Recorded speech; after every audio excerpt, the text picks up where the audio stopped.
repetitive language can make, of course, understanding regulations more arduous. So that's always an enhancement. The proposed changes also serve to calibrate special uses with newly proposed defined zoning terms, and there's obviously needs to be a strong relationship between the terms defined and the uses that are made. Otherwise, there's no purpose to defining a term, especially for a zoning law. These changes also facilitate the recodification process now underway by improving the form of the zoning laws, such as the proposed North Chestnut Gateway District, where currently the B3 Highway Commercial District is designated. Lastly, it's also proposed to eliminate a provision which currently requires the building inspector to make a significant discretionary determination regarding potential impacts. In other words, something comes in and the first point of contact is the building inspector according to our code, and it requires the building inspector to make discretionary calls with regard to the potential impacts upon the character of a subject zoning district. And as Joe makes amendments to that, he also includes in the margin a comment as to why, and of course I think it accomplishes the purpose of not having the building inspector, who is intended, of course, to be more black and white than many other aspects of life, and not making those qualitative determinations. So what Joe suggests is, of course, that those things are referred to the planning board, and of course I sit with the planning board as an advisor. So the planning board and your staff would advise at that point, but that authority would not reside with the building inspector. It's already enough to make the all or nothing calls that she must make on a daily basis. So may I ask that, so does that mean that somebody at first blush with an idea coming, even with a sketch of a plan, would have to get that into good enough shape to come to the planning board before they would get any input? So in the present, in the prevailing situation, they go to the building inspector. The building inspector might say, that doesn't fit in the rest of the neighborhood, does it? Right. And they might then address that issue from the beginning. Now they would have to have it in at least a developed enough form to come to the planning board with it. They would, although they would not need to file a formal application with the planning board in order to obtain space on the planning board's agenda. In other words, they would not need to necessarily hire professionals, pay application fees. They could request a discussion spot on the planning board's regular agenda.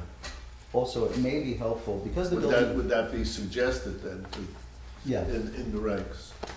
Yeah, I think it's written. If we can find trying to specific, because it's not that the building inspector doesn't make some qualitative determinations, in particular with regard to building permits, and right. There is some appropriate discretion as to when where a building permit authority ends and planning board or site plan or special permitting begins. But I want to find the particular section where I made that comment, because I think it's worth. Yeah, I agree. While you're looking at it, my interest is just making sure that people have some help before they do go too long into the process, and they don't spend a lot of time developing something which would, on first blush, even to one of the professionals like the building inspector, look like it's out of place or wrongly conceived. Yes, at that point it should be, you're right, and the question is, does it encourage someone, does it make them immediately aware that they may take a little time of the planning board at a regularly scheduled meeting without having to file a formal application and all that goes into that. The section that's being discussed, it's a very narrow, what's being eliminated, and it's, again, I don't know what the pagination is like on people's versions here, but it's on what's page 28 of a version that I'm looking at. But what are some keywords? I've got it's in the a keyword would be about which the building inspector. And I think you'd find it, and I think it shows up in more than one place. But it's as you list the permitted uses in a zone, and in more than one place, I believe, those sections end with the following language. It gives a list of the permitted uses or the special permitted uses, and then says, any use listed as a principal permitted use about which the building inspector has a reasonable doubt concerning its generation of noise, glare, odor, traffic congestion, or other consequence. Yeah. I just don't think that term, again, this is not changing the ordinary course of applications. What it's doing is eliminating, as a distinct special use category, this amorphous category where the building inspector would be saying, well, you're going to be a special use because you've got this particular risk as to odor or noise. It's not an appropriate determination. In other words, what you try to do in a zoning ordinance is give people guidance on what they need, what's a use, what's a special use, and what's not permitted. If it doesn't fall into one of those categories clearly, that's what the ZBA is for. Or that's what the planning board is for when you make your application, and then the planning board parses out what category it thinks it's in. So what it's doing is it's not really changing anything else about special permits except eliminating the notion that the building inspector can just look at an application and say, well, because I think you've got this, even though you're not in the list of things that require a special permit, I'm going to say you are, because you've got a use that, has particular concerns about noise, glare, odor, traffic congestion. So how would those problems be taken care of in this process? Who would catch them? They would be caught because By whom? by the building inspector, just like every other application that's made. Okay. When you make an application to the building inspector, I can't find it here. Here, I can show you where it is. Yeah. Section F. Because there are some sections that are somewhat similar, and I'm, I want to make sure try, it's in the B2, it may be other places as well, but in the B2 core business district. Okay. And then under special permit uses. And then where? It's section F. Yeah, give us a section number, Joe. That's because no matter the page number, it's all the same section. Yeah. Here. It's right section here. Chapter F. and verse is what we need. Vicky here.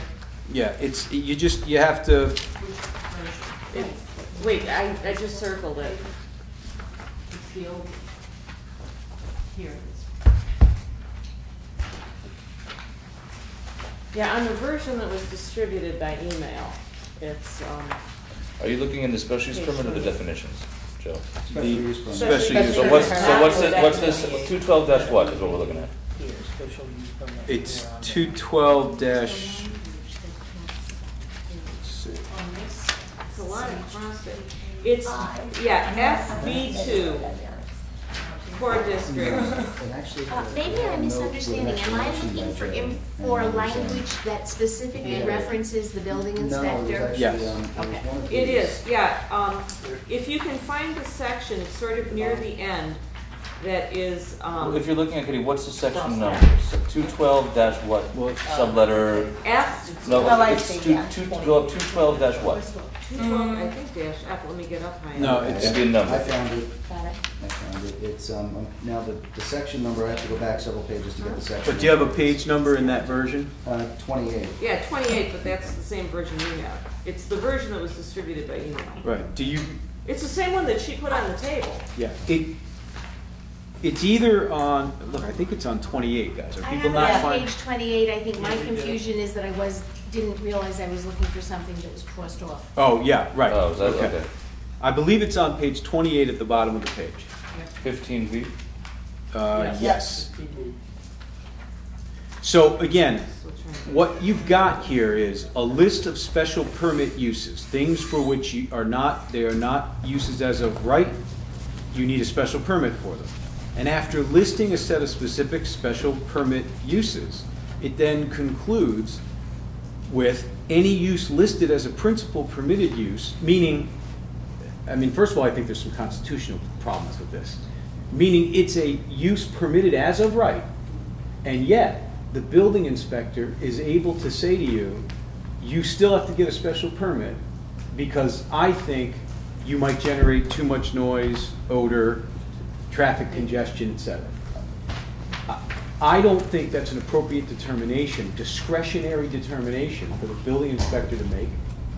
I think that your job as a municipality is to properly define and categorize permitted uses and non-permitted uses and special permitted uses so that one can make the appropriate application.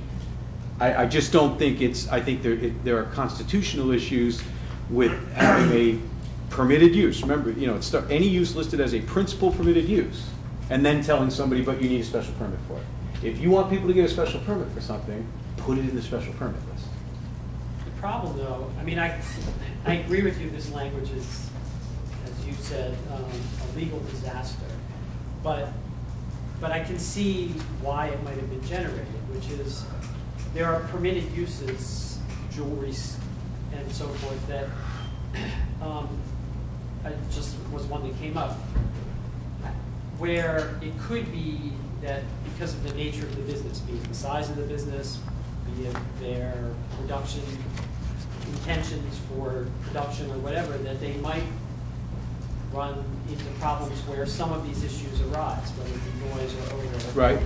And so somewhere there ought to be a general statement that covers all of the districts that enables the process to be clear, so that if somebody is interested in proposing a use in a district where the scope or scale or the nature of it is such that it would exceed one of these thresholds, they're clear, the building inspector's clear, and the planner's clear, what's going to happen as a result of that, and somebody has to flag it.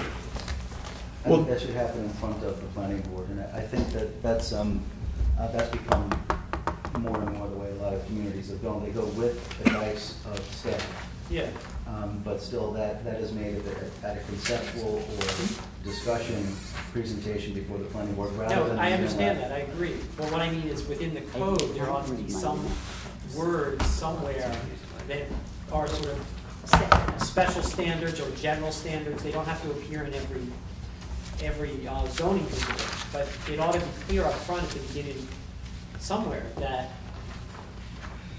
you and the building inspector and somebody who's reviewing the code can say, oh, okay, well, this is an okay use by right in the B2 district. However, the scale of it is such that we might run into problems with traffic congestion or noise. Well, there's at least one other provision in the code already that we've actually used in a particular case already, that allows the building inspector, on the basis of environmental impacts, to get the application before the planning board. It's irrespective of the type of use, so that is elsewhere in your code. Okay. And tomorrow I can send you an email that shows you where that is, just so you're comfortable with it. Well, maybe that's sufficient. Yeah, and I think it is. And what I worry about from a pure zoning perspective, having a list of permitted uses and then saying that even though it's permitted, you have to apply for a special permit, I just think it's really legally problematic and frankly, confusing for applicants and extremely high burden to put on the building inspector. Because then what do we do? What if when that permitted use goes up, some member of the community or a member of this board feels like, well, the lighting they have on that site is brighter than I'd like it, and the building inspector should have seen it. I mean, it's not, again, if that kind of use at that intensity isn't something you want in a particular zone, you shouldn't allow it. Or put it on the list of special uses or special permits.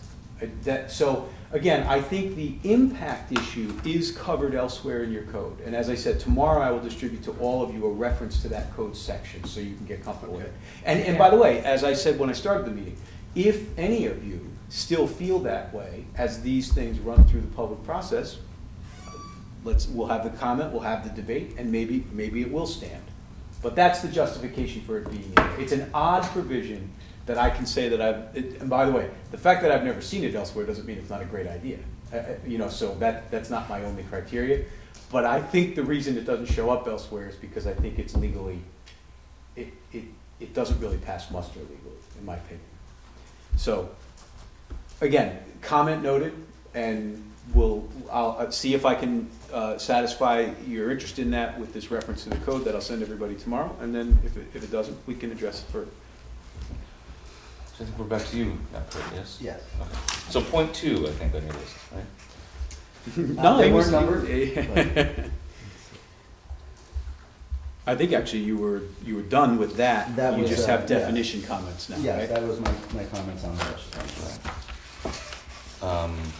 Well, why don't you just go through the whole thing? Because you had a few definition changes. Sure. There weren't that many, and just not everyone got the email. Maybe you can just whip through those too. Yes, it is proposed to define a temporary building or structure, recommending that this be deleted as there really a temporary structure. It is not. I mean, there may be a building permit to install a large tent, which is a temporary structure, but really it's hard to think of structures that people propose to build up just to take down, other than for something literally for festivities or something. And I don't think, from talking with the building inspector, I don't think that she has provisions that she can administer through the building code for a temporary building or structure. What happens, Kurt, if somebody bought just say a house was there, it burned, they want to rebuild, and they want to put up a temporary structure or bring in a temporary structure to live in while the building's going on? I think, in asking the building inspector about that, I think that we require a foundation or a slab rather than a chassis or something that would be towed in. There's nothing wrong with manufactured homes or modular homes. However, they should be placed on a foundation or at least a slab rather than a towed in by chassis. And I'm not sure if the village allows mobile homes to be placed on lots, but that's typically they're confined. The current thinking is to confine them to specific districts, maybe pre-existing mobile home parks. At least, especially that's the case in towns where they have a lot more territory. With our territory, I'm not aware of any home parks. No, I understand what you're saying, but go with me through this. You have a house, a very nice house. You have a fire. You want to still stay on the property while rebuilding the house. What would I do? Well, I mean, we try to assist when people come in, but we don't always have all the answers. In other words, obviously that would be a serious situation for a household where their house burnt and now they have property but no home. We might be able to authorize mobile structures with chassis that you tow in to live in. I mean, if that's something the village board would like to do as a matter of policy, we could. No, do I that. just raise it because Well, it's a possibility. My sense of this comment, by the way, is that, again, one of the reasons that it's important that Kurt look at it is because of his planning expertise, his familiarity with the building code. The only thing I would say about this, and if and when we prepare it in the form of a local law, I'll address it in some way. I would just cross-reference everywhere in our code where a temporary structure might be referenced or might be important, and perhaps it requires just a different definition or a different way of talking about that kind of emergency situation. Or, I mean, as you know, Kurt, sometimes somebody will put up there's a lot of things that could qualify as a temporary structure depending on how you define structure. And some of those things may be things we want on occasion. A tent, like you said, that kind of thing. Okay, I'm not sure that we require a building permit for a play. We're talking about a child's playhouse, right? I'm not sure that we require anything other than perhaps some sort of setback from the property line, but. Well, all I would want to do, my point is that if the way that it's defined now causes concern, or the fact that it's in there causes concern for Kurt from a planning perspective, I would just want to work with Kurt, looking through the code to make sure that there weren't situations that we were eliminating in terms of the relief people might need in a certain situation, or our ability to define certain other kinds of structures that we may want defined. Certainly. But I don't have an Yeah. objection to the comment in I general. have something I actually like about it, which is that, sometimes enforcement is a bit of a challenge. Right. And the fact that it says not exceeding 9 months, however you want to put it in there, sometimes when things start going wrong for people, they get a temporary structure up, and how do you know when it's time to get it down? And what makes it temporary? What makes Clearly it defining temporary? the temporariness. I like having a clear limit that everybody understands. So I think somewhere between Kurt's concern about, not having inconsistencies with the building code, so again, because that's an enforcement issue too, and the kinds of concerns that you're raising and that I intended by putting it in there, I'm sure we'll come up with something for the board's consideration on that point. We can, and I just want to add that we also have other things in the books, of course, about required connections to municipal water and sewer services and the like. So if we really wanted to accommodate that situation, and the household who had their home burned down did not have a provision in their insurance that paid in some way for rental or relocation during the period of time when the home was being rebuilt, I've known some who've been ousted from their homes while it was essentially reconstructed for mold, the most dangerous forms of it, and there was something providing for relocation. But if we wanted to accommodate that specific situation, we would probably need to alter a few other sections, such as allowing for temporary. Well, I don't know how we'd have a temporary connection to our municipal systems. We would need to put in place, I think, some other regulations for that.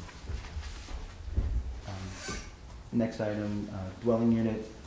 Recommend elimination of the phrase house trailer. This sort of follows the discussion we were just having now, as mobile homes, which are distinct from modular homes. Again, nobody's trying to preclude manufactured housing. Bless you. Bless you. Excuse me. Nobody's trying to preclude manufactured housing or modular homes. They should be welcome as new technology. It's the definition in the building code of something that's towed in on a chassis and left on a chassis. So subject to the village board's feeling about policy on house trailers, I would suggest that they may not be intended to be permitted. Definition of family. Of course, we may all be aware, especially within the village of New Paltz, that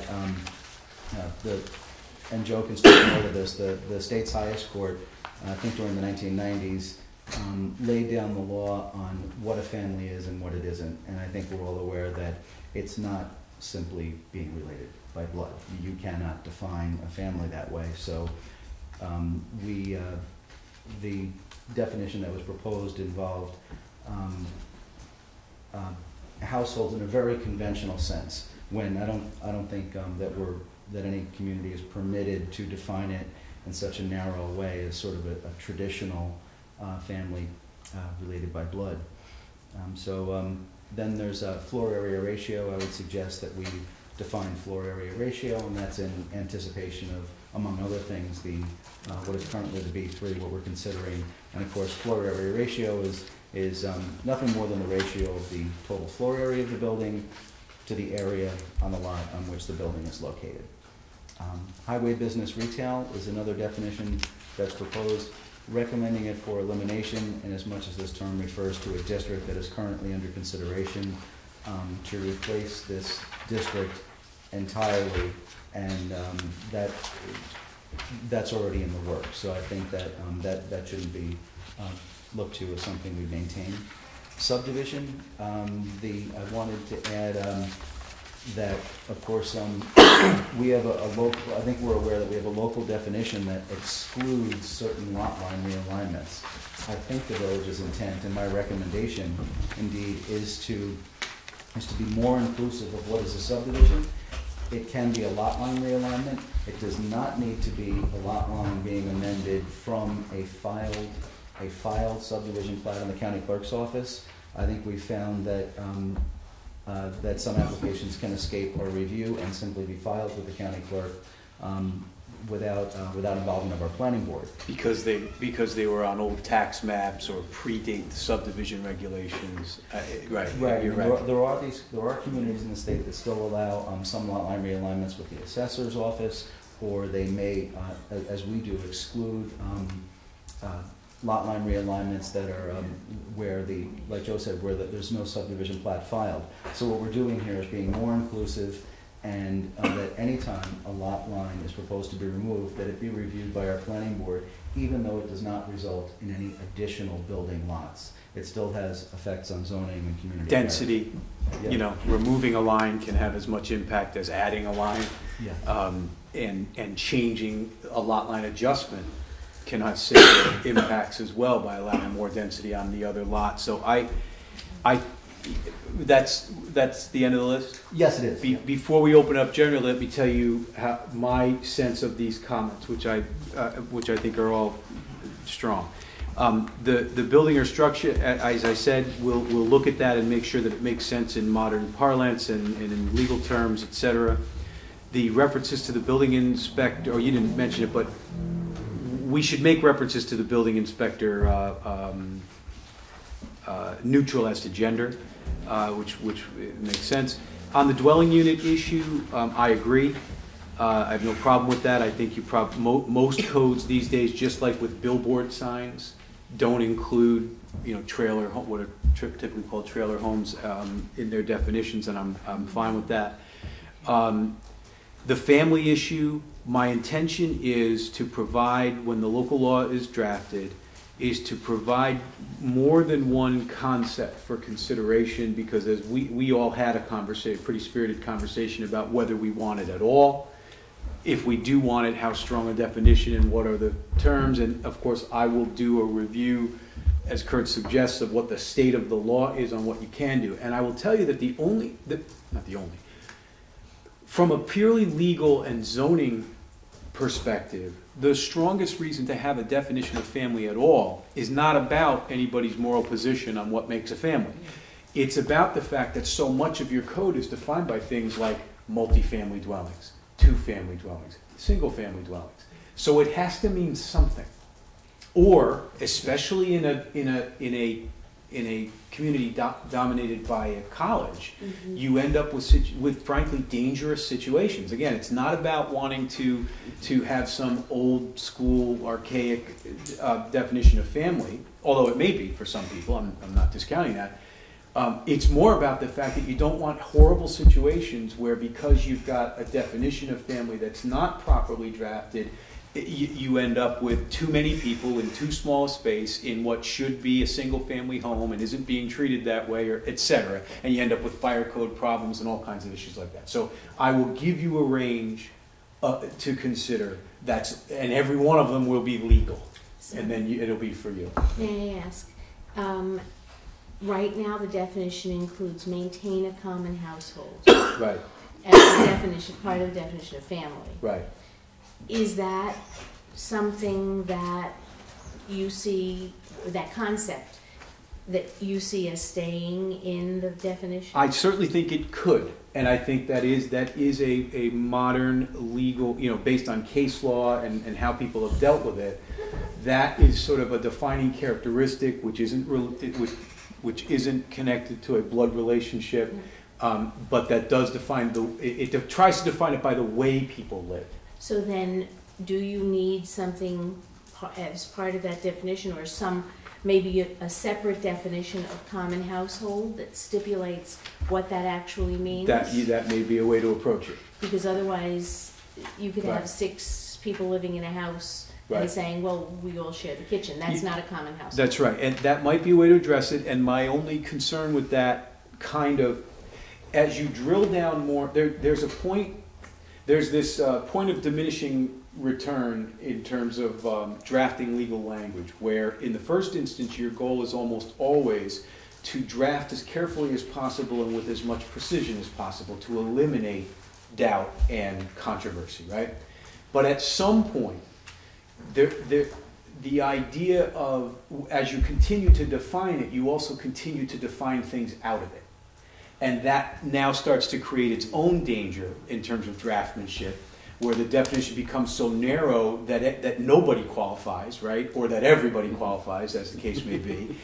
And then the other thing is, you may be familiar with a famous quote in a pornography case in the Supreme Court, where one of the Supreme Court justices in the opinion said, "I don't know how to define it, but I know it when I see it." And so at some level, and that's a Supreme Court justice putting that in a legal opinion. And what he means by that is, at some level, you want a little bit of discretion. You want your building inspector and or your planning board to say, look, it looks like a duck and it quacks like a duck, I'm going to call it a duck. And then if people want to fight that out, let them fight it. Yeah, right. So yes, excellent point, and that may be the way we deal with it, and I'll try to keep it in a place where we're giving a usable definition, which is legal, but And enforceable? And enforceable. That's the idea. Right. Okay, so I have another question. Sure. Accessory use structure or building. So it says it shall be attached to the principal building or if detached, located on the same premises. Are you including sheds in this category? Are you including structures that aren't connected to the ground in some way? Connected to...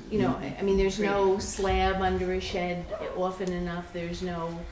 you could roll a shed, you could bring a shed in on rollers. Right. And then there it sits, and then you decide you don't want it anymore, or you roll it off, or... Myself, I would include that. I think that's an Include accessory what? structure. Include what? That shed. Accessory. Even if you could move it off. If it's, I think it's defined by dimensions.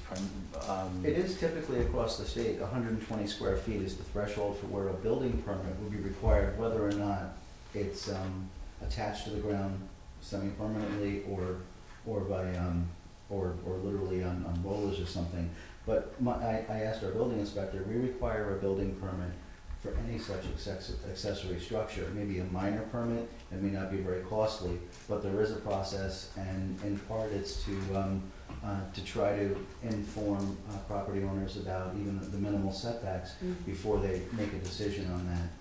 So here in the village, we require a building permit for every accessory structure. The dollhouse is the only question I can't address. I heard Erin say treehouse, and that was what came to my mind as well when you said something not touching the ground. Treehouse is that part of it as Yeah, well? that was litigated, I think, in Westchester County or something. So I mean, actually, if you want, you can ask counsel to look into that. But there's a case on that, and of course, it comes out of Westchester. Right. Like, where else could they afford to sue over whether the dollhouse could go up? But editorial geographical comments. Okay. I just want to be, so I guess am I missing something? Is there a distinction between an accessory structure and a temporary well, structure? temporary would be one that is either by intention. In other words, somebody comes in and, no matter how it's going to be built, somebody comes in and says, it's my intention to put it up for 90 days and then take it down. Or that comes in on rollers, for instance. But if you're asking, could it be both? It could be both. But if it was not temporary, then a building permit of some sort would be required. Right. So, Yes. so then do we need to define, say that? Maybe. Yeah, no, I'll make the comment. I'll read them carefully together and see. Joe and I would need to talk with the building inspector about how temporary structures are recognized in the Uniform Building Safety and Fire Code. Right. So we can do that. Or how she would say, based on her experience in what happens in this town, what protection we need. Yeah. In other words, maybe we don't need, maybe we shouldn't call it that. Maybe, that's what we have to do. That's right. Somewhere between what you're trying to protect. In the same way that communities have at this point in time, many of them avoid or have stopped issuing temporary certificates of occupancy. Yeah. Of course, the threat is there that it's a temporary CO with some sort of conditions to make it a final CO, and let's say that work never occurs or doesn't occur properly, it's already occupied. So it's troubling to undo it if the applicant does not satisfy the conditions.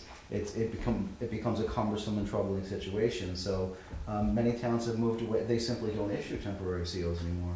You're either ready to occupy it for good or You're not. Do we issue temporary COs? Not to my knowledge, no. Okay, good. We might have gotten rid of them recently, actually. May I, I think we used to. Still going? No, of Definitely course, used yeah. to.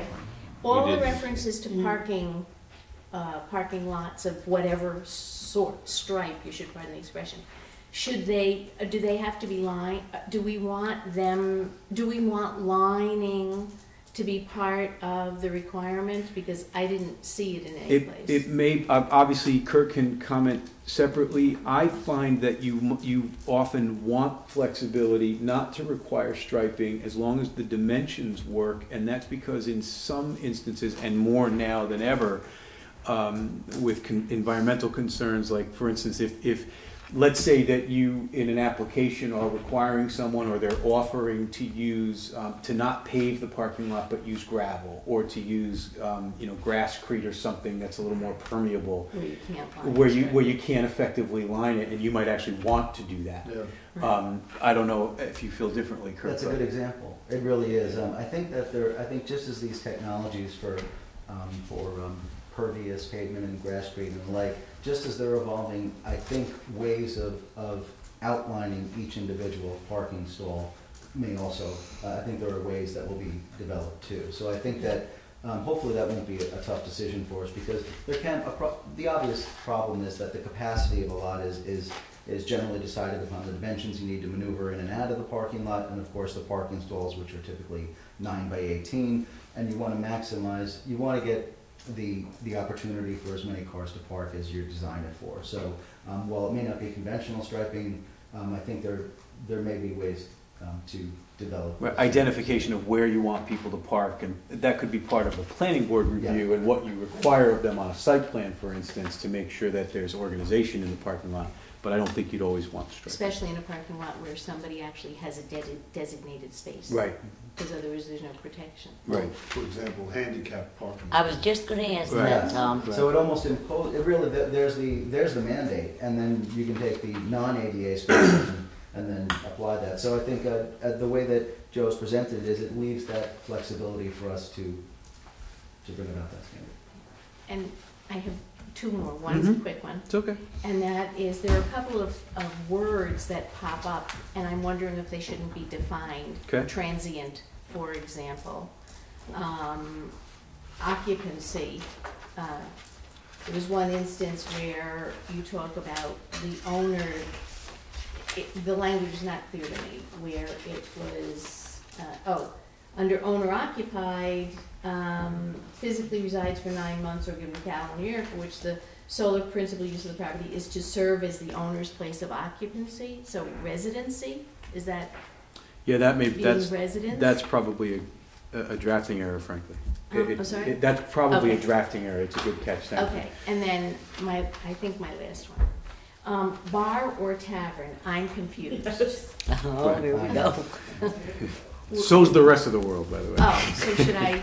No, please. No. Yeah, let's have the. And this, I presume, by the way, that this is one of those things that will be a very active conversation in the public setting as well, as it should be.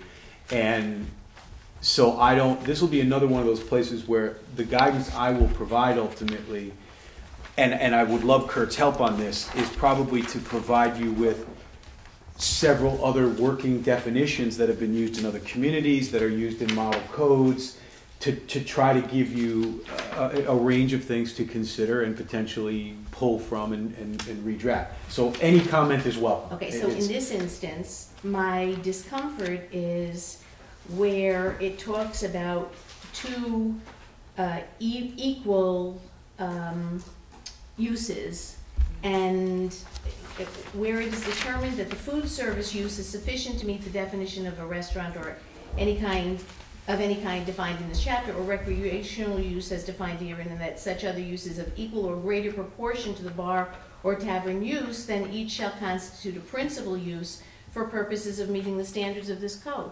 So for which use do whatever regulations there are for each use override? I would say that the way that's drafted, I mean, I know that the way that's drafted, it would be construed to mean that the more stringent requirement of either of those principal uses would prevail. But your comment's a good one in that there's no reason not to just say that. Okay. So I will provide So that. if you had a bar that was also a restaurant, Right. and our code said that a restaurant had to close at 2 a.m., and they were maybe a bar and a restaurant, and a bar could stay open until 4, then the determination would be, no, this has to close at 2. Well, that's interesting. What I had in mind was more along the lines of things like how many parking spaces do you need, but I suppose those things would have to be considered as well, and so they should be considered. I mean, it's an excellent point. It is drafted exactly the way that you are viewing it, Right. and so we should think about what those implications really are in all those. Yeah. And I would think, frankly, that the best approach there would be to leave that in the hand. That's an area where you want, I think, discretion of the planning board. Not without guidance, not without parameters, but it may be the kind of area where you want to say no less than, no more than, etc. It's a great comment, and it should be further developed. The last time we talked about this, I thought we sort of had agreed, and you were going to figure out the language, that a bar is a business that primarily serves alcohol and in a minor way serves food. A restaurant serves only food and may have an ancillary bar to accommodate drinks with dinner. And right now, Now, I think that's what we agreed on. And right now, the definition that you have for a restaurant makes no mention whatsoever of alcohol, Right. which I think is the problem. Right.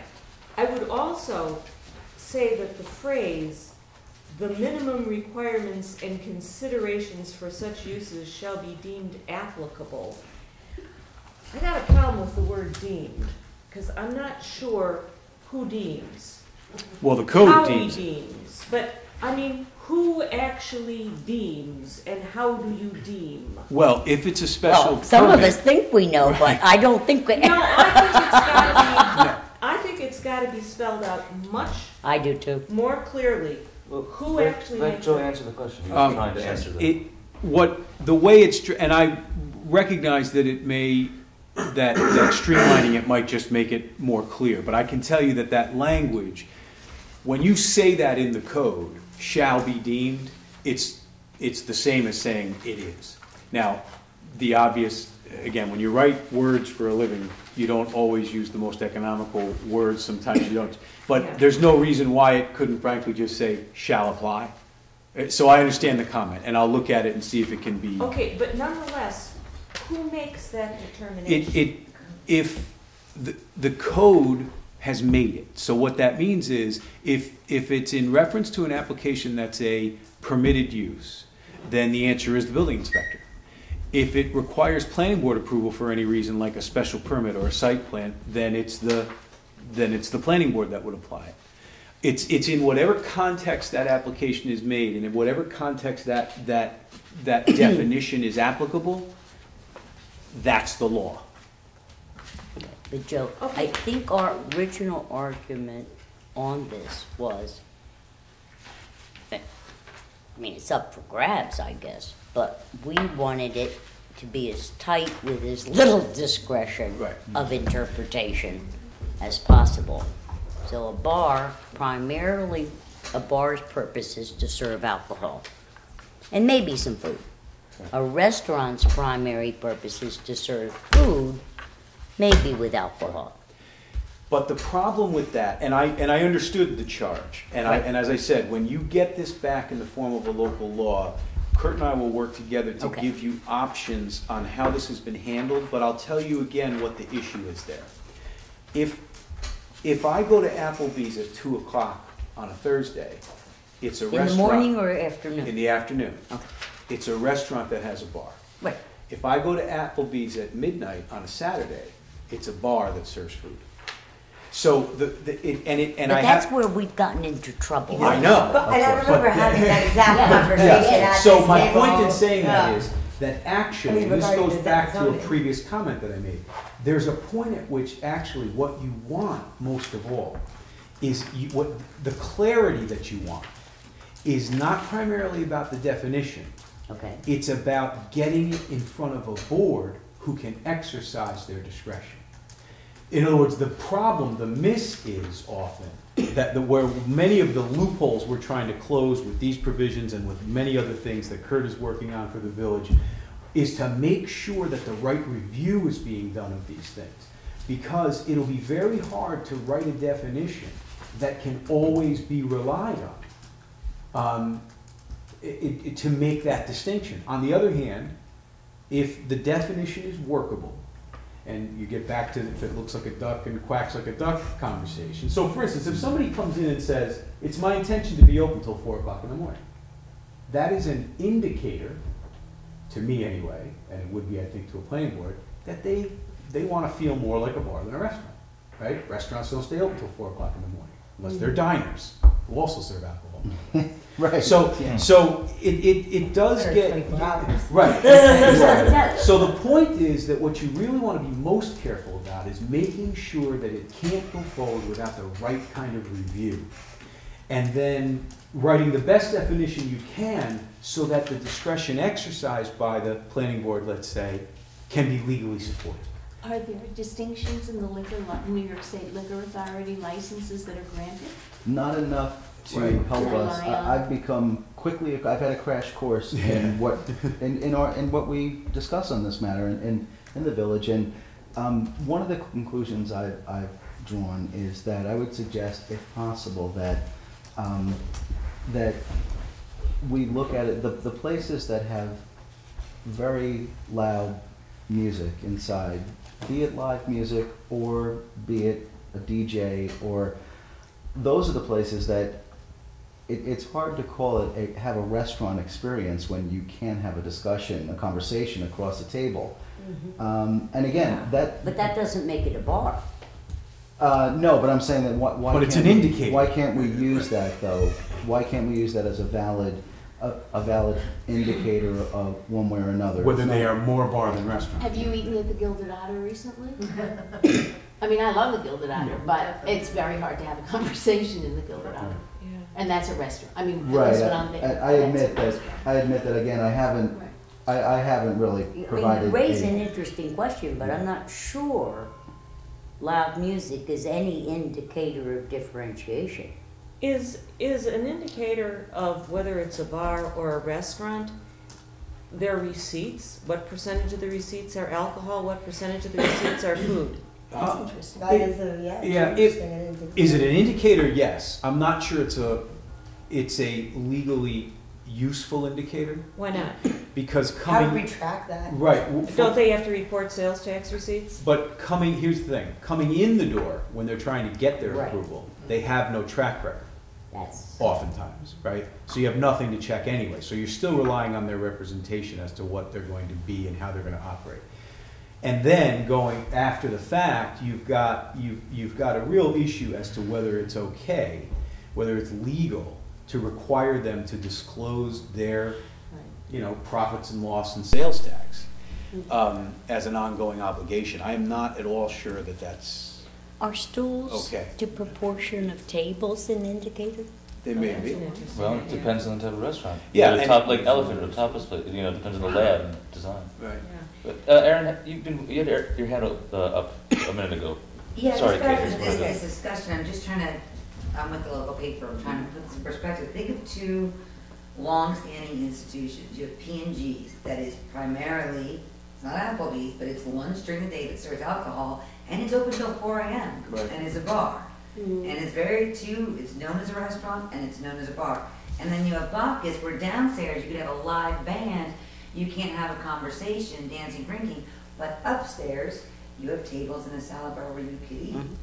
So I'm just trying to look at the two, the long-standing ones we have and say, how do they? Well, they're that's all a- and which- everything. I all think at that's once. a And by the way, really under good our point, old, yeah. I'm sorry, under our existing code, you wouldn't believe the range of ways in which those longstanding uses, and I don't want to speak for one in particular because I might get it wrong, but I know, for instance, that one of those institutions, just one P&G's, Milky the Otter, I don't remember, is approved as an indoor recreational use. Which brings me to my other That's McGillicuddy's. concern. Is that what it is? Now, I'm not trying to go back and fool recreational. around with that, but what I'm saying is, that's one of the No, reasons isn't we have it- to deal with Isn't it. it Oasis? Because it used to be a rock climbing place? That might also, but I know Cuddy's is. But there's it's more not, than it's one. not. It's not called a bar or a restaurant. It's indoor recreational facility. Right. I thought it was. Which is also true. It's, right. Right, hold on, sticking on this distinction between is it a bar or a restaurant, one of my concerns is that it's not the business which is actually receiving the special use permit, it's the building. Mm-hmm. Right. And a very nice business can start out, and I mean, I always in the back of my mind have to say, what would Attila the Hun do here? What would the worst occupant do? And we have to be able to somehow specify that it's either a bar or a restaurant, because when you get the subsequent businesses in, they change. The SUP isn't going with the business, it's going with the building. So restrictions, like what Sally just mentioned about, the kinds of tables, if there's some ratio of the size of the bar to the, I don't know what these things would be. But here's what I would say about that. If you try to over-define this, you are going to regret it, because you're going to find that first of all, applicants will get smarter. Once they know the code, and I don't mean this in any derogatory way, Yeah. I mean that they hire lawyers and they hire architects and Yeah. they're smart they have- themselves. they have They'll look at the business code interests. and they'll say, okay, I'll do this then. They said this, this, and this, I'll do this, this, and this, and I'm good. What you want, I really feel strongly about this, we will give you a range of options on the definition. But the more important thing, in my opinion, for you to focus on when we give this back to you is, does the code allow you to do the review, and is your range of options in terms of conditions strong enough? Conditions and enforcement strong enough. That's what you want. In other words, you're right. The SUP runs with that property, so you need to write a really good SUP. It's not about the definition. It is, to some extent, obviously. That's what categorizes it. But it's about your list of conditions. How late can you be open? What kinds of, how many tables are you limited to? That's your review province. And as long as you're not breaking the law and implying those conditions, that's the discretion you want. That's how you win. It's very hard to overturn any reasonable, which just means not arbitrary or capricious, reasonably related to proper functions, right? It's very hard to overturn those conditions in an Article 78. It's easier to beat a definition. Okay, we use the term minimum requirements. What does that mean? It means that the minimum requirements for that use will apply. But what does that mean concrete? I'm sort of thick here. I What don't- does it mean in terms of a bar bar or tavern? So when the minimum requirements and considerations for such use shall be deemed applicable, I just don't understand what that means. I'm sorry.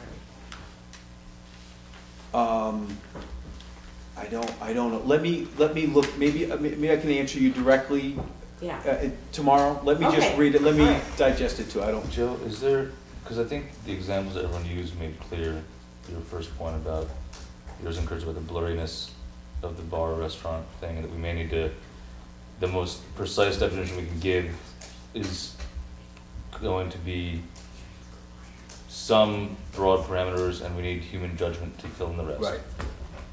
Does it make sense, there's Aaron's example, like, with two kind of equivalences there. Does it make sense to just get rid of the distinction altogether? Because think for a minute, I'd be hard pressed to think of a single place where you could sit down and buy dinner where you couldn't also at least buy beer or wine. There's probably liquor available at almost any restaurant in town. So there's always a matter of ratio. Maybe there's actually no distinction between the Yeah, two. I mean, you could have a definition just that, restaurant, and that's- assume that the exception is those who don't serve alcohol. well, and what you rather could than say is any establishment that has a liquor license. something, yeah, Something like- because the problems are not the alcohol per se. It's not getting a glass of red wine at 36. It's the noise and the crowds and the And police the time enforcement of operation. and the hours, and it's the peripherals of it. It's not the nature of food and drink that's causing You the know what? problem. So That'll be one of the options that we explore and try to. maybe it's the provide- noise ordinance that really is the problem, Yeah, I not think that was- this bar yeah, Like, I think restaurant. that was part of the issue around music.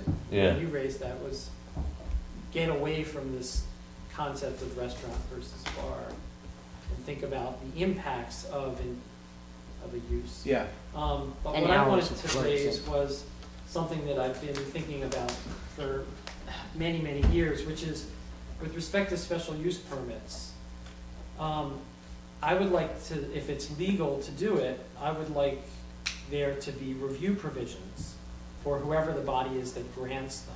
And if it's the planning board in our town, fine. And those provisions could fall into two categories. One is that in general, the planning board would have the discretion for a use in a new use in which it's granting a special use permit for a property that doesn't have one previously.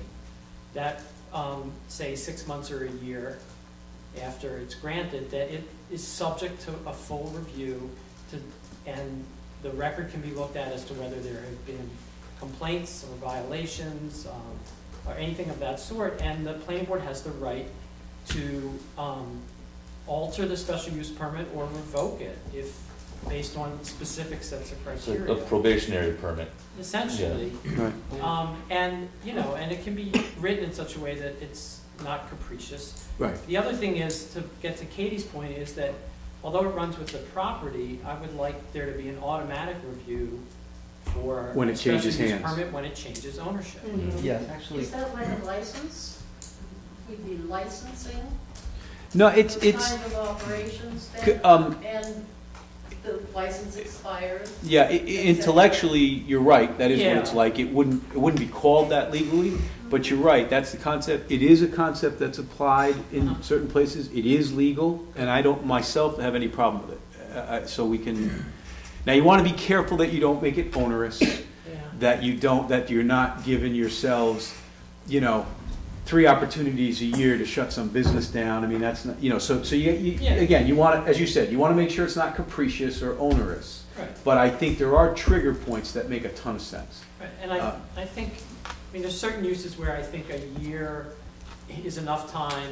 This example came up recently with a gentleman who bought a business that has a somewhat checkered past, and that property has a special use permit. It's under some question. It was in front of the Zoning Board of Appeals recently, and he claims to be an innocent business person who is trying to do something different and has walked into a situation where that property has a tough record. Yeah.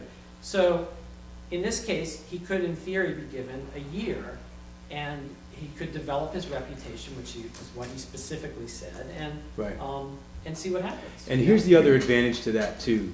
And I thought about this recently in the context of that same case that you're talking about, but it does make sense generally. And I've seen it elsewhere in other municipalities. Even when I've been on the private side and had a client come to me, it will probably cut down on the desire or the actual instances where you have Article 78's challenging, because if the applicant knows that by definition they're going to have to go back before the planning board anyway, they're less likely to say, damn the torpedoes, let's sue about this because I don't want to go back before the planning board. If they knew they were going to have to go back on the face of the approval, then they would say, look, we're going to have to go back anyway. There might be a modification, and so that's what we'll do. So it also, I think, will lead to less litigation. Yeah. That, I want to segue into what Michael said, because he may have solved the problem for me, but I want to go another direction based on our conversation after the ZBA meeting. Is it state law that a special use permit goes with the property? I'd like to address that. I've been waiting for the opportunity. Thank Good, you. because we've taught, and it's not as simple as it's being stated longer, right? It's it's not like an area and use variance runs with the land in the Land. sense that you cannot revoke it, you cannot require its renewal, you cannot take it away, and for some obvious reasons I won't go into. However, a special permit, and I'm just looking right now at something the Department of State puts out in updates about enabling statutes in New York State for planning and zoning. It authorizes a particular land use which is permitted in the zoning ordinance. I'm reading from this document written by the attorneys at Department of State and the local land use unit. So it runs with the use. Now, that doesn't answer all of our questions. As I understand them, we have questions about what about when a particular proprietor, the use may stay the same, but the proprietor changes. So that's the next question. I think as far as we know that we can attach reasonable conditions to our special permits, I have a feeling if we work very hard at it that we can do better through the attachment of conditions, so it doesn't run with the land in the way and a zoning variance. So why can't we build into our code that I'm buying a business from you, you have a special use permit to be a bar, but it ends with your ownership, and when I take over the ownership of the business, I have to go back and get a new special use permit. Okay, so That's what I would like to do.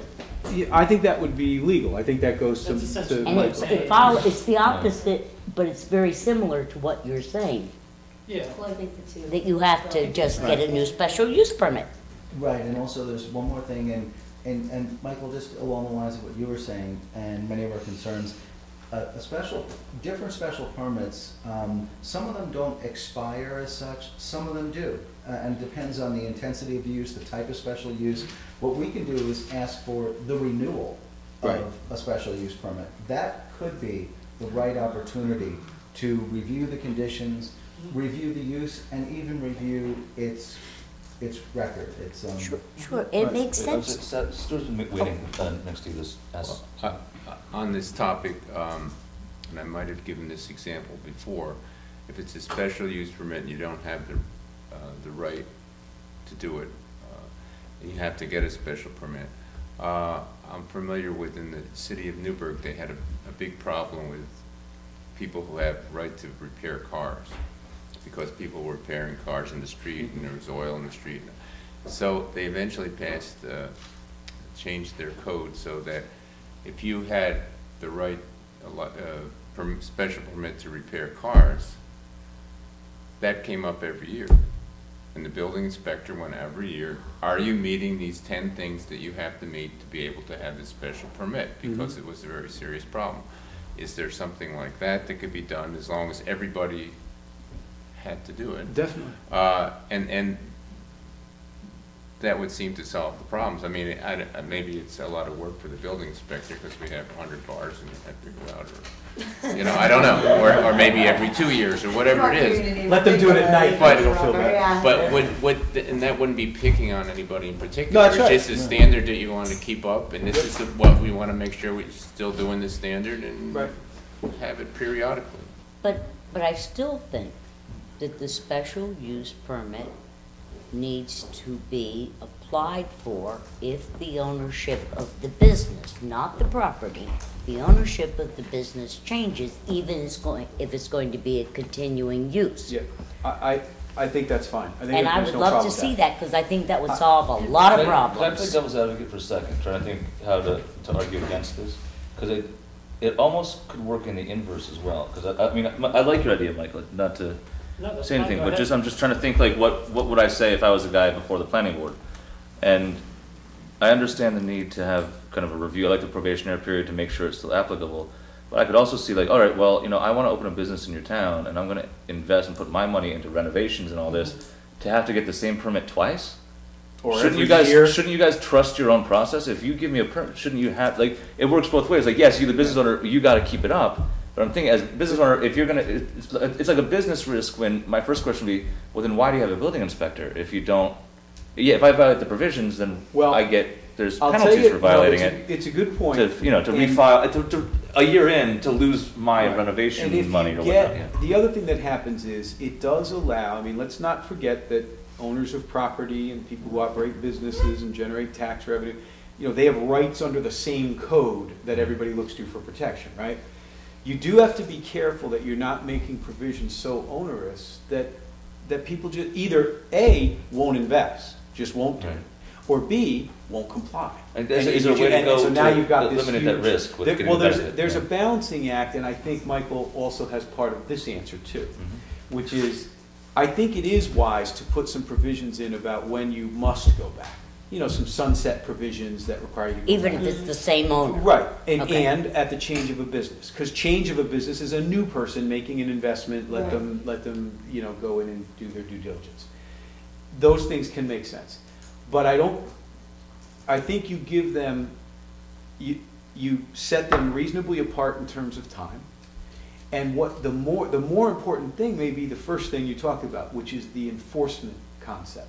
The ability to write into the code, the ability of the planning board, the clear ability of the planning board or the village, however you want to handle it, to extend their arm at some point and bring them back. Right.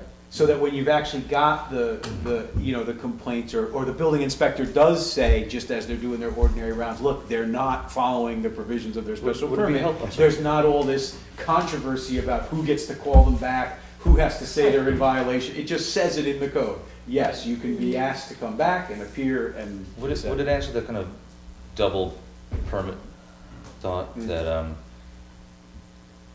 well, I guess one thing, to use the same example coming before the planning board, because this is just for special use permits, which means if I want to open a business, there's plenty of things I can do as a right without needing a special use permit.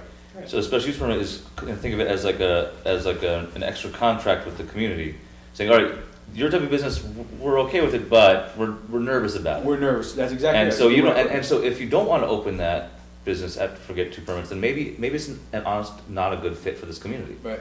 So and that could just That's be an right. honest, upfront Maybe your conversation. Maybe, intentions aren't what you want. and maybe But they, that they is love the- that stuff in Gardner. But that is the stuff. purpose of the code. Yeah, Exactly right, right. right. It's to ferret out Right. what makes sense. And in the I don't- district. No, but I think we have a major problem right now, and I really think it needs to be cleared up. You should see her with cookies. And that is that the special use permit does not go with the property.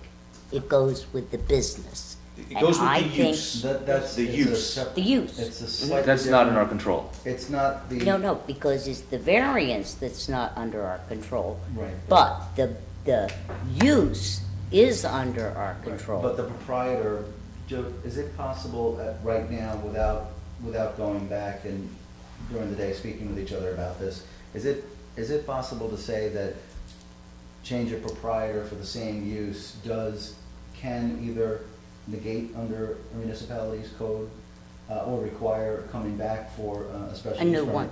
I'm not certain about that. Well, Yeah, we'd have to check on that. Yeah, because the reason I'm saying that is I'm gonna go the opposite way that Jason is. Jason has a business, I'm buying the business from him. Thank God. If he is a bad boy in his business, why should I be penalized with all of his history? Yeah, but I would argue that making that proprietor come in actually does saddle them with all I that don't think so, history. because and the other thing is that the special use permit Jason got required him to do 1, 2, 3, 4, 5.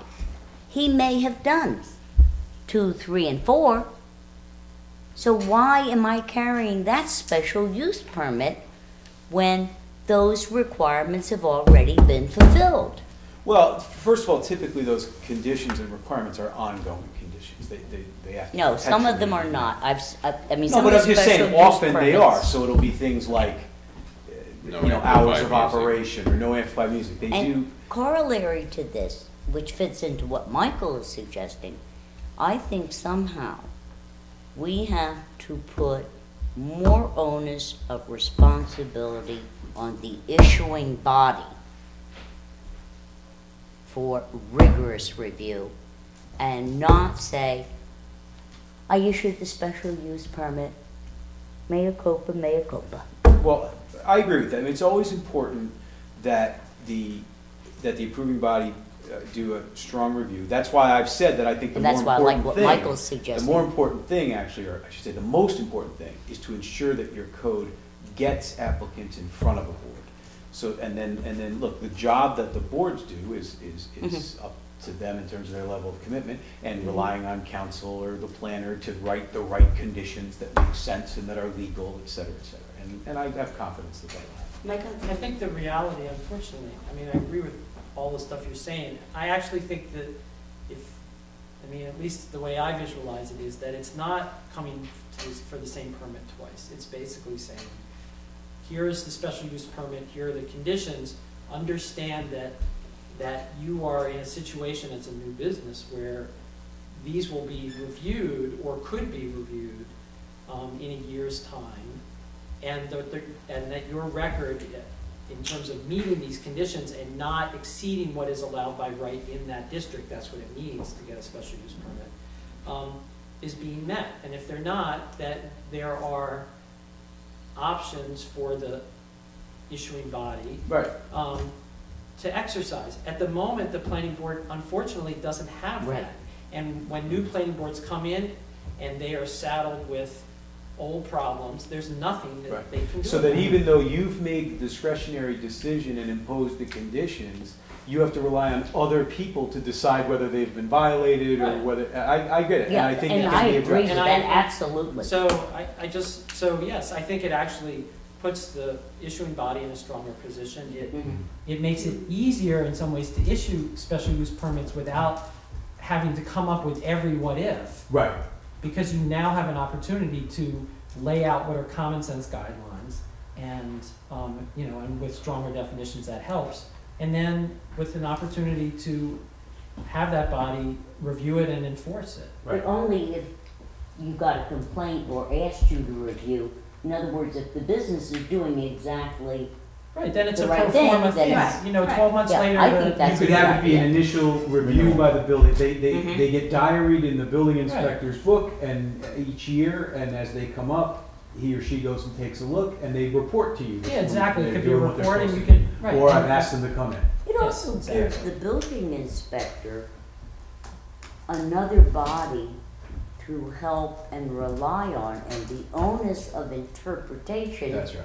is not solely Right. on that person, which I think is really burdensome in some instances. I think so. And in the short time I've been here, I think I've seen that, and I've tried to assist the building inspector. It's not easy. By the way, also even the idea. I think that decibel meters have become more affordable. Like, so much technology have come down in price. They may not need to be calibrated the way they used to be. Sally knows all about it. I know all about this. Okay, well, This is a topic that will come before the village board very soon. yes, do it in a different meeting. Yeah. I think we Not should tonight. avail Not ourselves. tonight. That may be an easy call Indoor to utilize those. There's no mention. We're gonna work on Right. it. I don't think we should be. All right. I figured I like puzzles. That was a tough Because one. I Right. think recreational facilities, the way you want to define them, should be things like, laser tag or something. Now that's not to say they Like can't an have indoor snack bars, climbing place. but that's another one where I think you want to define it so it looks like it. McGillicuddy's is not an indoor recreational use. Right. Now I know it can qualify. How I did get it get but it's defined not. as that? No, it works. Really, a lot of sense. That's the What problem. happens It there. works, but that's not what it is. Is that why That's they're what- allowed to play beer pong? How did it get I don't remember. It was- I just, it was that is trying to everything fit define under a that use for some completely different use. It was easier than calling it a bar restaurant. Meant all the same A conditions, tennis something like that, club something or weird. whatever. Right. You're suggesting, Though it used to be, for they used to have instance, raves that they and wouldn't dance have a things liquor there, so maybe license. before it was a bar, maybe it's Yeah. not used. And if they Dancing or did, recreational then they'd use? have to talk to you about whether they are There's no bar also there, just a a bar bar. space. Okay. Sound system. And that's why my definition of a bar says, if you're other things too, that doesn't mean you're not a bar. Right. And that's all subject to everything we've talked about how we're gonna define it or undefine it. Good.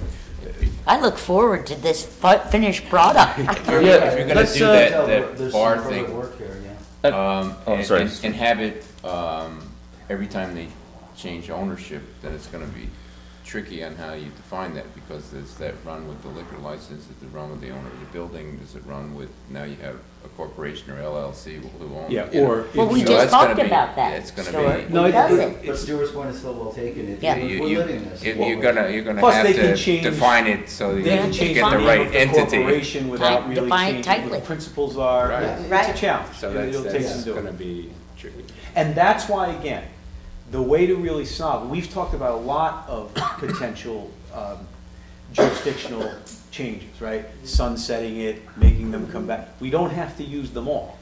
And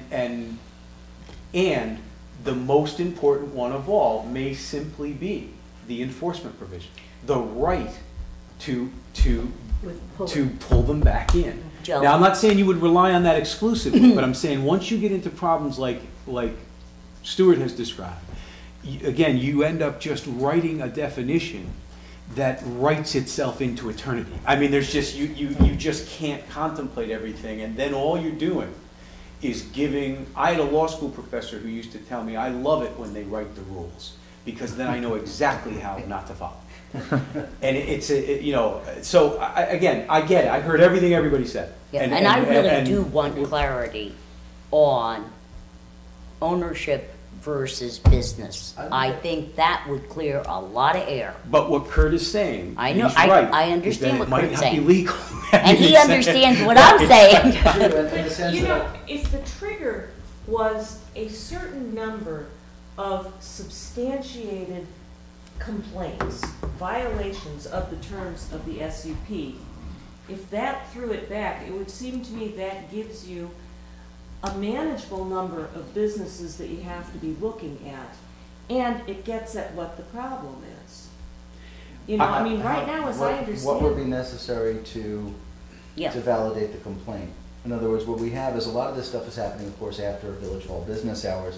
I've never seen, until I've come here, I've never seen a building inspector be so active after hours, and that includes practically the middle of the night, be it a fire or even to go into every bar and just check out occupancy and other things. So now I don't know, maybe there's a coordination issue there with law enforcement, but I'm not really in that realm. I don't think you can write a code provision that talks about the volume or consistency of complaints. It's got to be because first of all, one really good complaint is often better than 36 baseless ones. Mm-hmm. So, and 36 baseless ones. I like so Michael's idea. I really think, listen, I think I can get you something that you'll be able to chew on. I heard everything. I get what the issues are and what everybody's looking for. You'll So have maybe something. could you just walk us through then the next steps, what you guys need? Because we walked in here hoping, or looking to possibly move this tonight, but it sounds like there might be more language changes for us to come back, like the next village board meeting set it, and then how does it work with the technicalities since the planning board is here? Do we need to refer anything? Well, first of all, none of the other boards, this meeting is informational for the other two boards. It's a public meeting, validly convened. I don't know, do you have a quorum of each other board, of the ZBA and the planning board? How many planning board members are here? we get CBA Oh, guys. yeah. And planning board. We do that? Yes, we do. Okay, so we have a quorum of all the boards. So this is a validly convened. No, you don't have a quorum of all the boards. You have a quorum of ZBA, but not the planning I board. mean, Yes, we do. you keep saying, This is a sworn. I know, but there are two of you. Three. Wow. Okay, 3 of 5. so you've got five. you do have a validly convened meeting of all the boards. Neither of the other two boards, the ZBA or planning board, need to act on anything. They don't need to do anything. You could do something, and here's my suggestion. And by the way, there's nothing wrong with doing it, going another way. I'm just thinking of moving the process along. You could, and if there are other comments, I'm happy to get them. So when I produce this next draft, we've heard everybody. But you could move tonight, because you have a quorum, to direct me to put this in the form, to do a redraft based on the comments I've heard tonight, and put this in the form of a local law for consideration, and put it on, I would suggest, your February agenda, just to give me time to do it, frankly. Or you could say, redraft it again, and we'll do another one of these meetings in early February before you release it, so to speak, to the public process. I think that since there is no doubt in my mind that we could all, and this includes me, by the way, if I wrote this, if I looked at this fresh every day, I could rewrite 13 provisions every day too. So I fear that we will just continue to meet and continue to comment, which might be entirely appropriate, and I'm not, you make that judgment call. But I think we can do the same thing in the context of a public process that includes a public hearing. By the way, we haven't really gotten to the public's comments either, right? So my sense is that that's what we should do. But again, if you want to have another informational meeting. Is there a compromise position? There always is. How about we direct you to draft it, that it be sent to the ZBA, the planning board, and the planner for one last final review, which must be completed by the end of January. Open it for a public comment period for 3 weeks, and then it goes to a hearing and to law. The only thing is there that. You'd have a proposed law to look Yeah. at before you can do that. Well, That's what, yeah, but I'm saying, that's what he's gonna do. He's gonna draft the proposed law. He's going to send it out to the planning board, to the ZBA, to her. But Joe just said he needs till February to draft it. Yeah, the plan that you've described works for me. I would Okay, need more time. you put the dates in. Yeah, and one of the reasons why I would also I would request that the next round of comments, that people, if you could provide them to me in writing. Just, only because, again, I'm sure around the table, we will fall into the trap of just talking and talking and Well, talking. I think So, what Sally's and it's saying easier, frankly, is for that me to we'll do it by incorporate email. changes if I know Yeah. what you want to say. Yeah, well, I think what Sally's saying, and I agree with her, is that we can have this draft and I'll look at it, and if we I have agree. comments and stuff, do it by email. We don't have to. No, get I want the everybody around. boards to do it. Well, Yeah, yeah. No, Yeah. I don't mean, when I say we, I mean everybody at Oh. these tables, Right. not just the So, village board. but at a planning board meeting, everybody has reviewed it Right. and feels comfortable and has battled out what their suggestions are gonna Yeah, be. oh, absolutely. The same for the Oh, so ZBA, you're the same asking- for us. You're asking that each of the boards put Do it a on review their at a meeting. agenda And review it. and review it. Or at least review your individual comments and Yeah, and come direct up with Kurt a to put board them in one position. memo or something like that. There must be a board position. More- And the planner is a board of one. Well, but it shouldn't, if I can try to help Kurt here, because I'm trying to help myself with my earlier comment. Hopefully it won't be too much more work for Kurt, because what I envision is that you folks will provide your comments, and Kurt can incorporate them into a memo. It's. Right. Yeah. As you did. So we're sending them to Kurt, not to you? I would copy us both. Whatever way. We're gonna work on it together. Copy us both. Now, we do of course have a provision in our code, and because these are alterations to zoning, we have, the village board must refer matters to the planning board. The zoning board, we can do in the fashion that you said, because that referral from the village board to the planning board is exclusive. It doesn't apply to the ZBA. Right. So I don't want you to, at least you may have to, according to the code, duplicate that referral. Well, here's what let me explain the distinction. Kurt is right. What I think should happen now is, your plan is an excellent one, right? So we put it out there, by a date that I provide, I'll Yep. give you the redrafted version. I think that the comments that come back in that round should come back from the board, not on an agenda, just give me comments, give Kurt and I comments, so that I can prepare. Each individual That's right. member, okay. So that I can prepare the draft, as Stuart said, let's get a local law, right, okay? And then when the public process begins, the typical local law review public process, you will get a referral, and then it will be on your agenda, where you will prepare a formal recommendation. Position paper. Right. Does it have to go to county? It will have to go to county. But not yet. Only when we get in that public Yeah. Public hearing. hearing. What I would like to do, but I don't know, you'll have to tell me how to do it. After the formal referral to the bodies and Right. it comes back, I would like a period of time for public comment, not a public hearing, but, like in seeker. Just to what collect do you- comments. Yeah. What do you call that?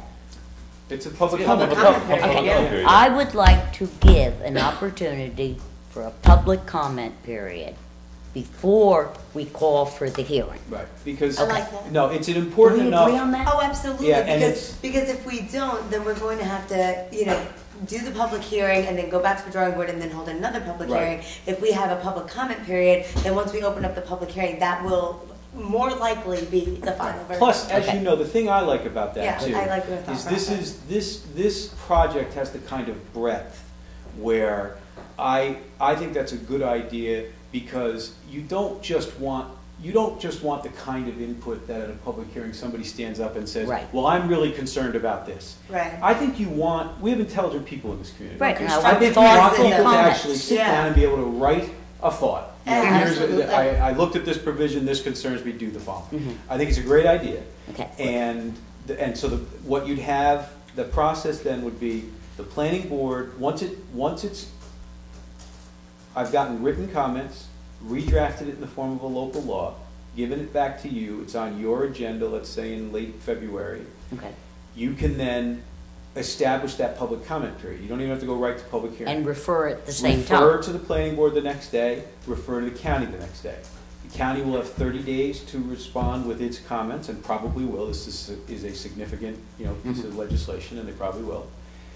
The planning board has 45 days. They may act quicker, but they have 45 days. And that's when they'll do their formal memo, which, again, at that point, hopefully is not a hard memo to write, because everybody has thought about their comments and you collate them and put them together. Then it will come back to you. By that time, the public will also have had its 3-week period.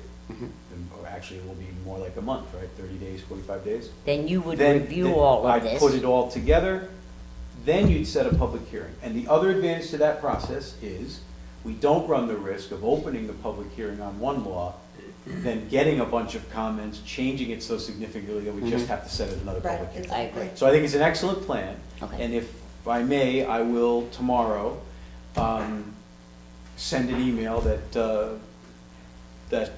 memorializes that plan. Well, I'll move the memorialization. Okay.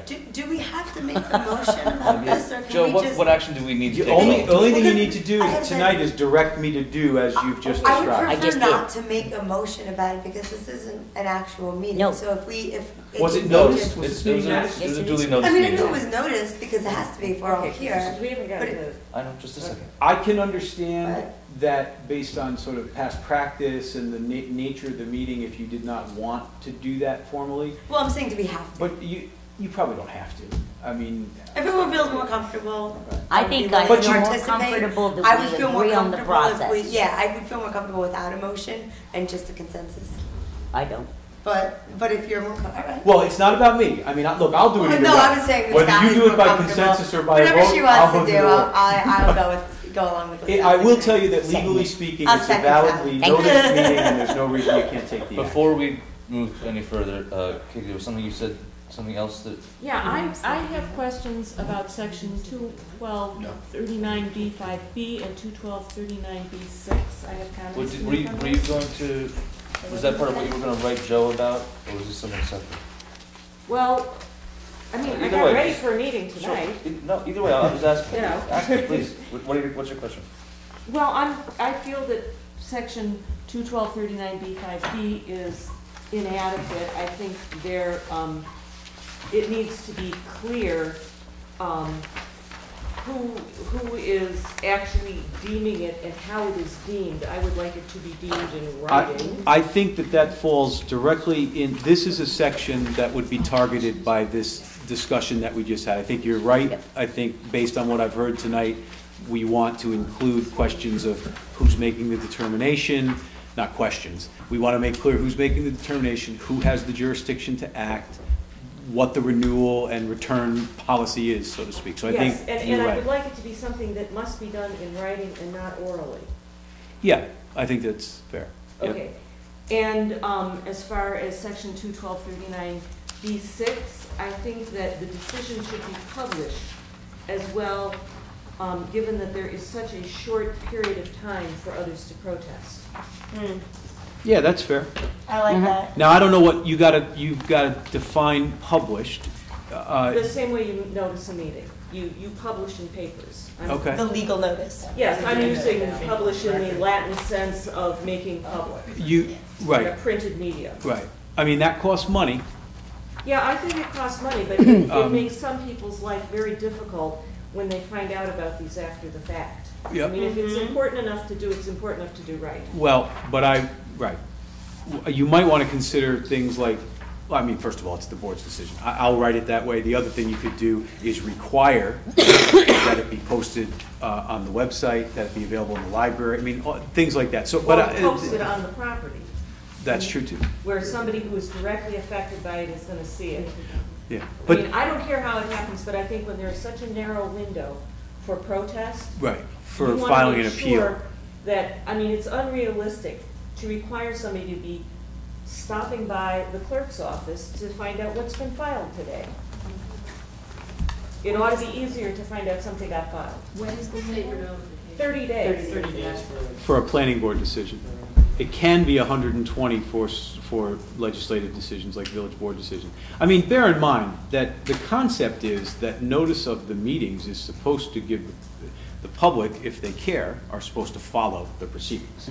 So it's not as if they've never heard, they should be tracking it, but there's no reason not to err on the side of some kind of publication. And I just, you know, you want to think about exactly what that publication But I is. also think we have to be careful that we are not so onerous in time requirements that we drive businesses away. I mean, the purpose is to do it right, not the length of time. Yeah, I mean, I'm not Okay. objecting to 30 days. I'm just saying. You can't that anyway, 'cause it's the those law. 30 days are very valuable, and if Yeah. they happen in a month like December when you're closed for a Right. bunch of days, No, I'm sure that can be that accomplished, the Lou. decision should be very obvious to everyone who is affected by it. Absolutely. Joe, I'm sure you're going to work on this, and it probably came up before, but in that same article, section B, I think we are going to have some clearer definitions of what it means to have continuing use. Yes. I think you know that, and Yeah. I just want to remind you that that's very important, Right. that we have some Right. clear statements of what it means to be in continuing. In business, that kind Yeah, of. which is, I mean, if we can if we can do it from the standpoint of what Michael is suggesting, what I'm suggesting, that each time the business changes hands, that you need to come back to the planning board, then this section Right. is obsolete. If people are going to want things to continue the way they are, then I would ask that Article B be very well defined. Right. I don't care which way we go. Got it. I guess, any last thoughts or comments? Just a question. Noted in the draft that we have that you X'd out residential district and that you define non-residential district as any district outside of HR and then R1, R2, R3.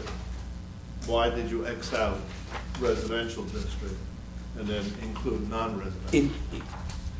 Xed out residential completely? On which definition? I wonder if that's just it. And I don't think I have what you're looking at, believe it or not. I think I grabbed two of the same documents and not the definitions. These are all. Joe, would you like mine? Do you have the definitions one?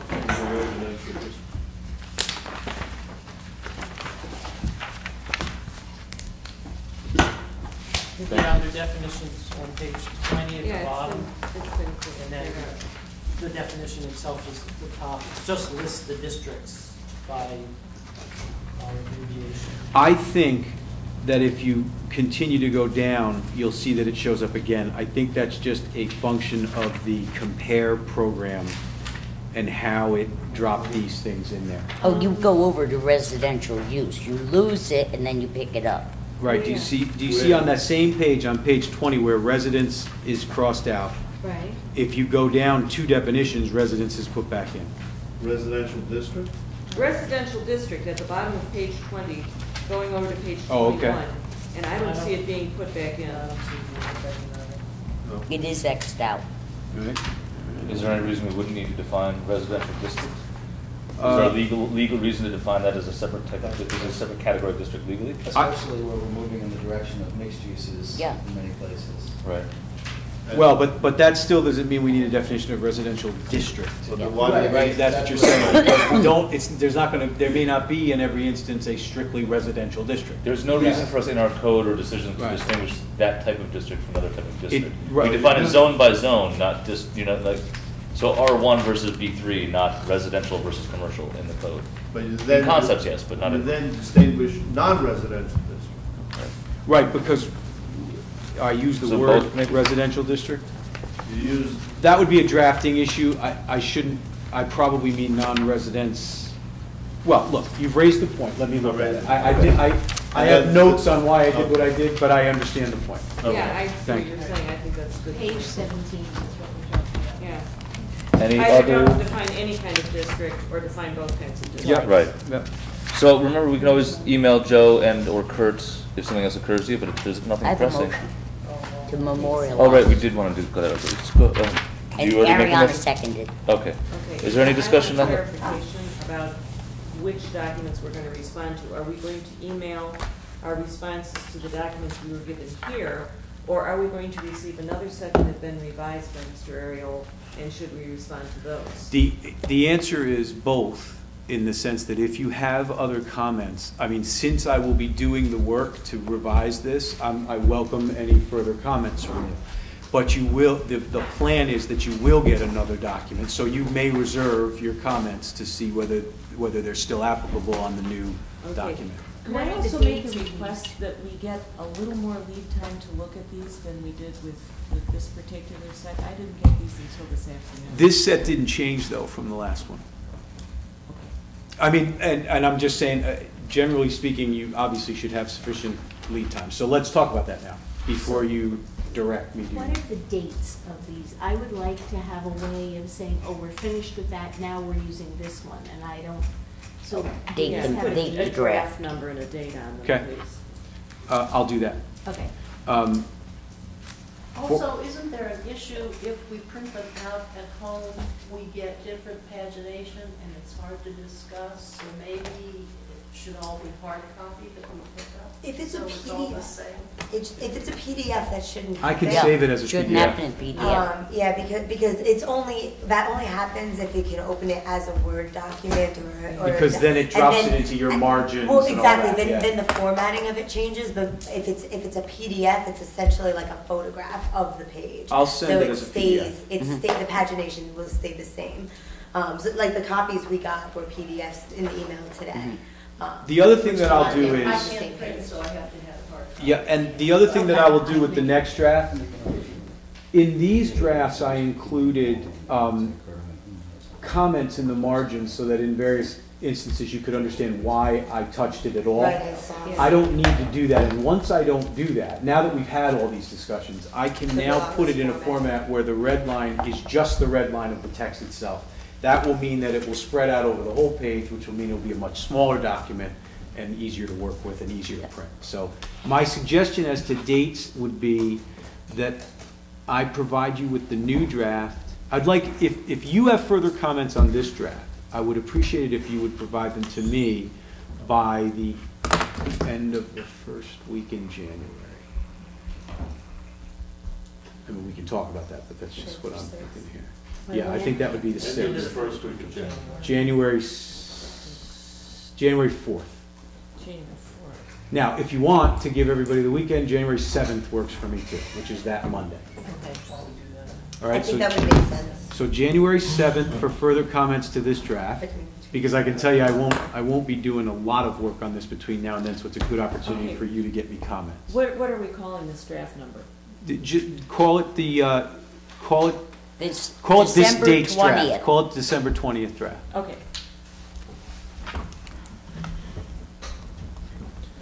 And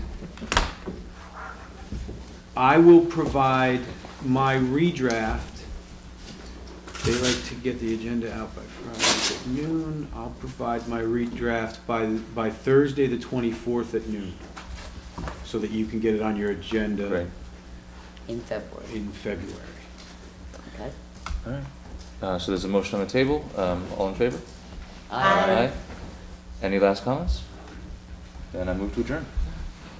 Second. All in favor? Merry Aye. Christmas, happy holidays to Happy holidays, guys. everybody. Thank you for your close look at this. This is tough stuff, and I appreciate it.